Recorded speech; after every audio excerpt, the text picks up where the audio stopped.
Evening. Thanks so much for joining us for WIS News Primetime. I'm Greg Adeline. Every weeknight at 7:30, we are here telling you the untold stories of kindness, community, hope, and a whole lot more here in the Midlands. And tonight on Primetime, an introduction to Columbia Richlands Fire Department's first black female firefighter and her newest adventure as a bus driver for Lexington Richlands School District 5.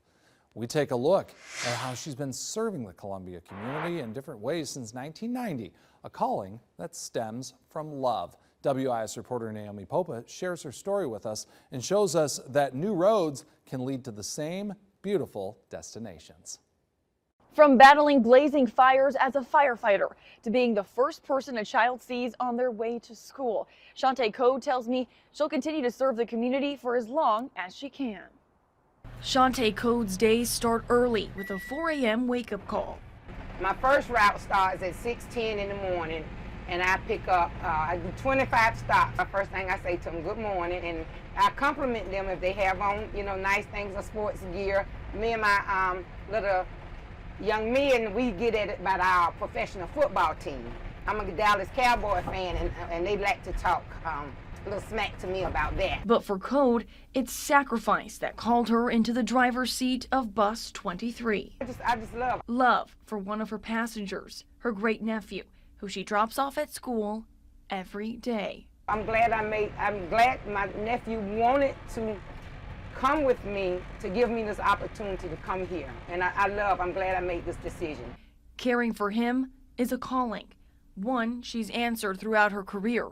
A mother, a great aunt, a community servant, and a firefighter. I hung in there, but it was demanding. It was a little nerve-wracking. And not just any firefighter, Columbia Richlands Fire Department's first black female firefighter, a role she held until May of 2000, when she retired due to a job-related injury. I always felt I had to do 150% because of the men, and I always felt I was up under the microscope, but I hung in there and I did it. It's the perseverance that now serves her well, all these years later, each day, on each route. Good morning. Did you have a good night's sleep? Great, let's start the day. And even though she's not wearing firefighting gear, she's still a hero. You might hear things and know things that's going on that the parents don't know, the teachers don't know. And so sometimes, we're a counselor, we're mothers, we're fathers, we're coaches, we're counselors, we're friends. And she wants parents to know on her bus, their kids are in safe hands. We take our job very seriously. We are a very professional staff. That we enjoy driving kids, because it takes a special type person to be a school bus driver. You got to know that our hearts are with you.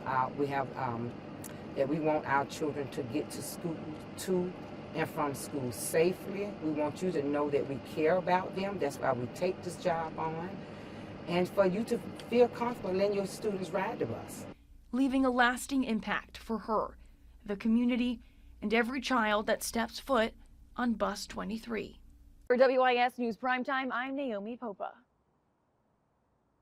Yeah, she's doing some good work, just a life of heroism. Yeah. Both as a firefighter and now as a bus driver. Those kids are lucky to have her. I was about to say, if I were a kid, I would want her as my bus driver. I know that, I'm sure that she's made such a big impact on those kids' lives. And I know that, if I were a kid on her bus, that'd probably be the same. Yeah, no doubt about that.